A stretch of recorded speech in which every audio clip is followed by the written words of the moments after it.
What's going on, you guys, and welcome back to my channel. So I know y'all probably thinking like, where have you been? Well, as you can see by the background, I moved. So as you can see by the title, I'm gonna start it off with a book review about Before I Let Go. Now, so this is by Kennedy Ryan. So as you can see from my last video, I have read this when I was at the beach. This was a pretty good book. I give this like maybe about a 5-star book just because it was very interesting from the start. Like from the time I started reading the book, I could not put it down. It's like I kept wanting to read more. So based on the back, it says their love was supposed to last forever, but when life delivered blow after devastating blow, Yasmin and Josiah Wade found that love alone couldn't solve or save everything. It couldn't save their marriage. Yasmin wasn't prepared for how her life fell apart, but she's finally starting to find joy again. She and Josiah have found a new rhythm, co-parenting their 2 kids and running a thriving business together. Yet, like magnets, they're always drawn back to each other, and now they're beginning to wonder if they're truly ready to let go of everything they once had. Soon, one stolen kiss leads to another, and then more. It's hot, it's illicit, it's all good until old wounds reopen. Is it too late for them to find forever? Or could they even be better the second time around? So, that is what it said on the back.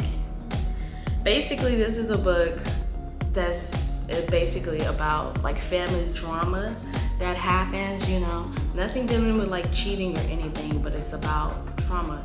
Like somebody passing away. I'm not gonna tell you who, but somebody passing away. And you know, when somebody passes away in your family and they had 2 deaths, it changes the whole aspect of their marriage, you know, because it basically broke them apart. You can say that. Now, will they be back together? Should they be back together? That's the thing. So, when it comes to family drama, you know, 9 times out of 10, they have children. Now, when children become a part of this family drama, they either A, pick a side, or B, you know, the parents will tell them to just stay out of it and they just get to live their lives. Now, the problem is that the older your kids get, the more that they see and remember a lot of the stuff and a lot of the trauma, the arguments and stuff that they went through. So this can have a different like perspective of the child for a certain parent. That's what happens in this book. So the thing that I am going to say is that this book has a whole lot of, I'm gonna just give out some trigger warnings. So if you do not like death, stillbirth, depression, if you can't handle this, then you should not read this book. Now it still is a really good book, but if you're sensitive to that type of stuff, don't read it. Because there is a lot in there, like a lot of depression. So again, if you are sensitive to that, do not read it, but it still is a very good book. Now, one thing I can say about this book is it talks about the beneficial aspects of therapy. I feel like everybody needs some type of therapy. A lot of people feel like they do not need therapy, but this book speaks on therapy a lot. It speaks on marriage counseling, personal therapy, family therapy, you know, especially when your kids are going through the same trials and tribulations as you are. You know, a lot of parents feel like just because kids don't really go through the struggles that they shouldn't need therapy and it's not gonna affect them, but it will affect them. And it shows in this book. I'm not gonna tell you which child, but yes, it shows in this book. Another thing is this book speaks about, you know, when one partner decides, I'm gonna just move on instead of trying to fix things, you know, and fix themselves and seek therapy, which ends up breaking other people's hearts along the way. Because even though you may say like, oh, I did not say that anything was gonna be serious, you know, we're just casually dating. This person might fall for you and you're just like, oh, I'm still stuck on that person. Now you done broke another heart and you done strung somebody else along. Therapy. This book, for sure, therapy.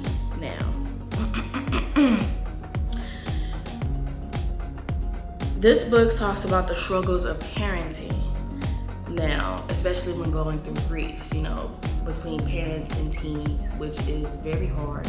You know, it's not easy to have your own demons that you're dealing with, and then you still have to parent, and then you have to deal with, you know, sometimes, you know, I'm not gonna say all teenagers are moody, but moody teenagers, like in this book, and you're trying to figure out how can I get my life back together, and this teenager is like, no, you're nothing, you know. So it does speak a lot about that, especially about divorce and how, you know, when parents do divorce, how it affects the child too, just like how it affects the parents. You know, some parents don't think that it's gonna affect the child, but it affects them a lot because they notice, you know, we went from a 1-parent household to a 2-parent household. Then they start asking questions, well, why? What happened? Who messed up? And then they start pointing fingers. When you don't tell them the complete truth, start pointing fingers. Well, she argued with you, so she's the reason why. And then boom. So that puts a strain on relationships, you know. One thing I can say is that one of the main characters in this book, oh, she was crazy. I will tell you that their daughter was insane. I was just like, did she just say that? Like, she was disrespectful to her mama. But I understand because, you know, like I said, she saw one part of what happened. They never explained exactly what happened and why they broke up. She just took her own little conclusion of it and was just like, I'm blaming you. And then I'm gonna treat you like mess because you ruined this family, basically. That's how it felt after watching this book. And I was just like, oh my gosh, like, this is crazy.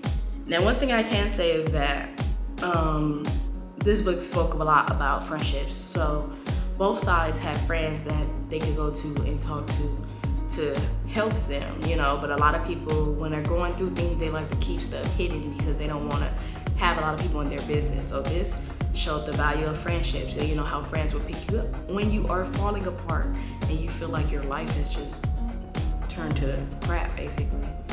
So this does talk about that. One thing I can say is that Yasmin, who is one of the main characters, has two friends named Hendrik and Soledad. So they are two completely different friends. One has kids, so she understands the whole marriage aspect. One is single, so she does not understand it.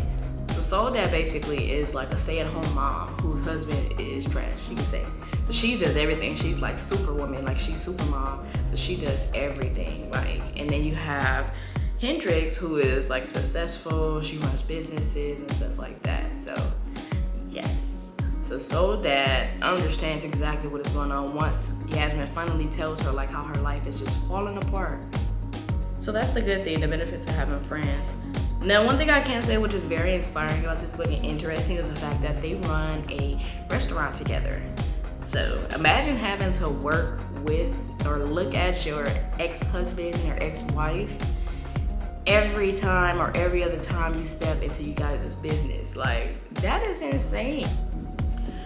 But you know, I respect them enough to have enough courage and for even being able to, you know, do that. Like, this is crazy.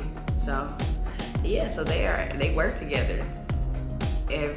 Not every day because the what's his name? Josiah runs the business, and Yasmin, once she went through what she went through, she kind of stepped away from the business. So therefore, it's kind of sort of like Josiah's business, you could say. So yeah, imagine that. Now, one thing that is so crazy about this book that drove me insane is the fact that I feel like when bosses mess around with workers, it does not end well. I don't care how you say it, it does not end well. Unless you are like completely single and you give a worker, that's different. But it's like when you and your wife own it was a very nice upscale restaurant, but own a restaurant and you don't have that many workers and you're going through, you just got divorced and this and that, you're going through things. One thing you do not do is mess with a worker, especially when your wife can pop up every day and that's her worker too, technically. Josiah is crazy. That's all I can say. Now, I'm gonna give y'all little details of the book, but not try to get too much because it's a very interesting book and I want you to read it. But another detail that I want to get that I feel like was very disrespectful is in the midst of Josiah and this worker DT, he takes her to Yasmin's house.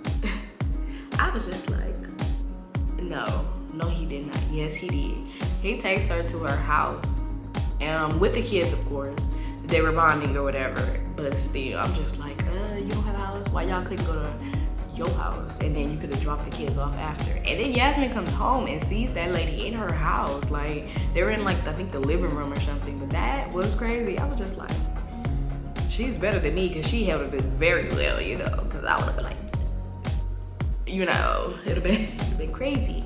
So that was very interesting. I can say to me, like, that was just crazy. Like, how dare you bring your friend with benefits in the house and it's our worker, like, and then you knew that we still had feelings for each other. Like, he was just trying to play this role, like, I'ma leave you, move on, blah, blah, blah. You missed out, basically. Now, do I feel like, after reading this book, do I feel like ex-lovers can truly be friends? I feel like they can, but you have to move on. Both sides have to move on. One person tries to move on and the other person still has love for each other. They're not gonna care about their little partner because it's like we were together first. I do not feel like it. Unless they both move on, it's not gonna happen. Like, or unless that one person in the little X, one of them moves on completely and it's like puts their foot down and it's like, no, I don't want you no more. Then it's different. But so far, no. Now, anyways, so this was a very good book. Like, this book has about 376 pages. So I would say go get this book, like, for real. But anyway, so thanks for watching my little book review video and goodbye. Oh wait, don't forget to like, comment, and subscribe. Goodbye.